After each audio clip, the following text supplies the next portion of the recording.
it's Julian Assange and WikiLeaks that have returned honor to journalism. Julian is a truth teller, and that's what has upset those who continue what Goebbels called the big lie.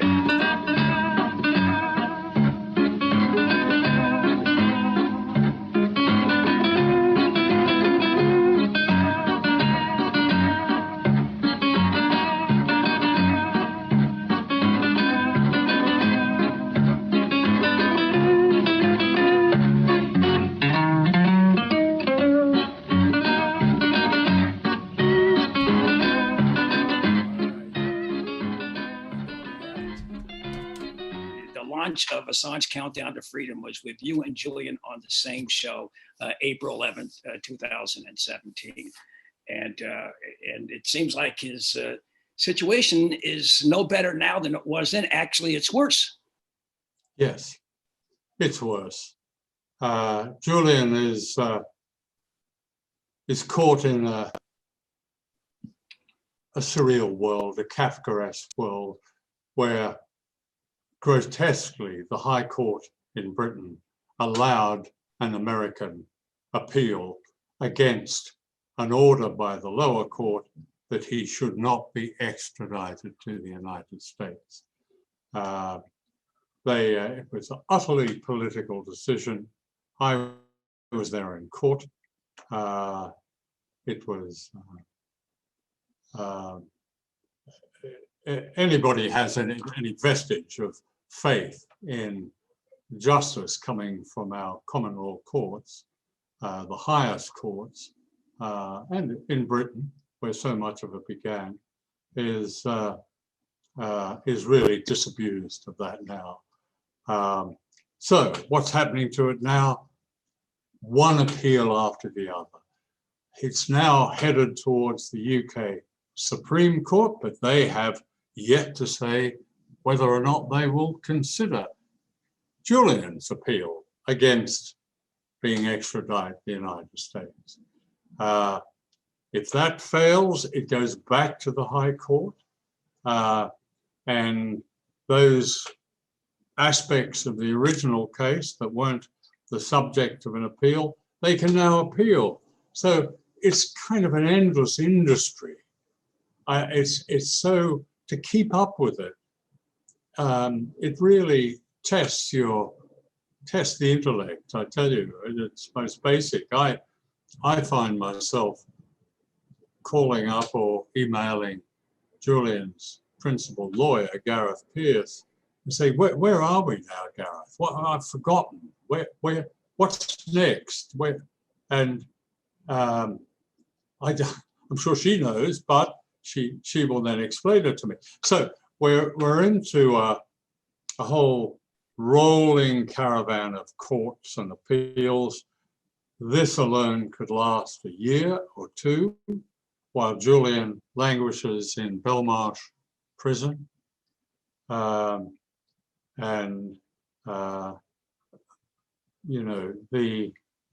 We know from the evidence, the very vivid and graphic and sad evidence, searing evidence of the year before last at the Old Bailey in London, of the consequences of him being locked up.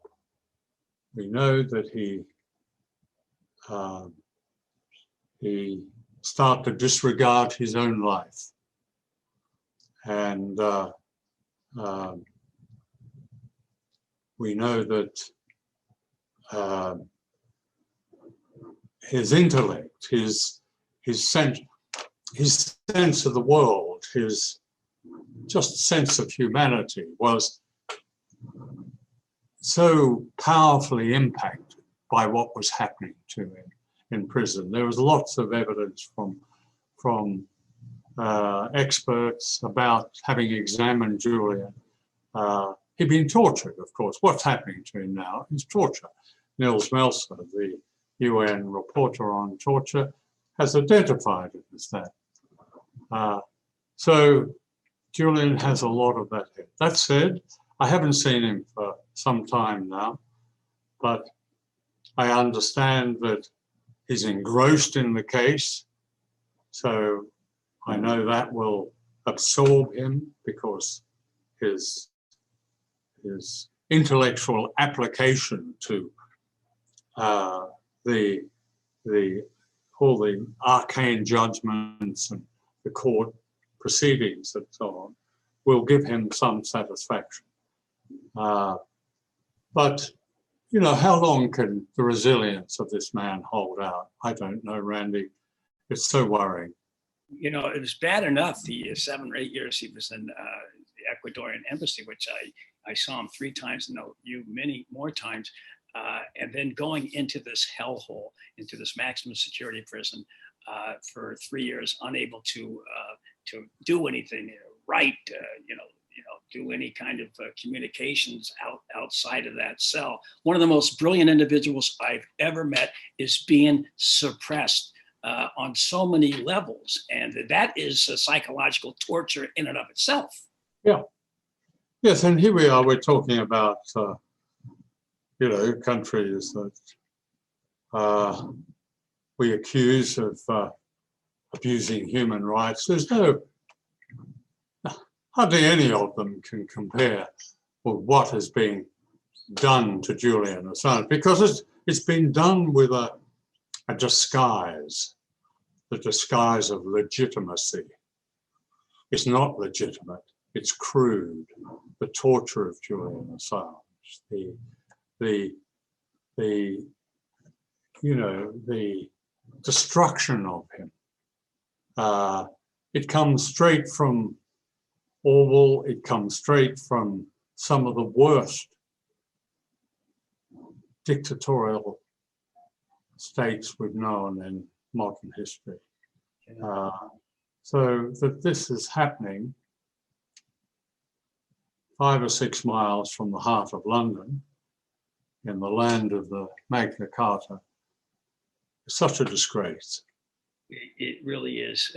And I just don't, we've gone through this so many times. I don't know what else to add that's new here, other than it's really a shame. All those people, I look at these prosecutors, and then I think of those that died at Dunkirk, and died in the Battle of Britain, and died in the Battle of Crete, and died in Anzio, like Roger Waters' father, and in North Africa, gave up their lives to fight against fascism, fight against fascism. And now what they're doing is desecrating the memory and the graves of those that gave their lives to preserve some sense of democracy. Yeah, but what they're doing is fascist. This fascist got nothing to do with justice. It's deliberate, it's callous, it's cruel, it's in every way fascist, literally fascist. Yes.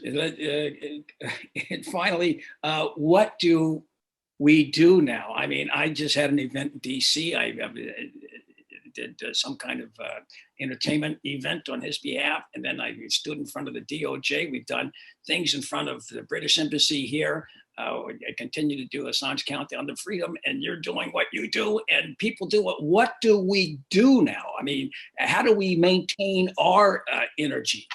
And it's very difficult, isn't it? It's very difficult because we can't go and spree him. We can't get him out. It's not possible. But we can continue to let him know that there are many, many people, I would say millions, who support him and who are with him, and who are also saying to the authorities who are doing this to him, and may even do worse to him, that even for them, there will be a price to pay. So we've got to keep doing what you've been doing consistently, and what others have been doing. No matter how repetitive it is, we've got to keep doing it. Right. Well, I'm going to close on that note, and we will continue to do that. John Pilger, war correspondent, journalist, author of 15 books, and the producer of 61 wonderful documentaries that films that you can see at johnpilger.com. You can follow him on Twitter, and he gets more retweets than anybody that I know, and that's at John Pilger.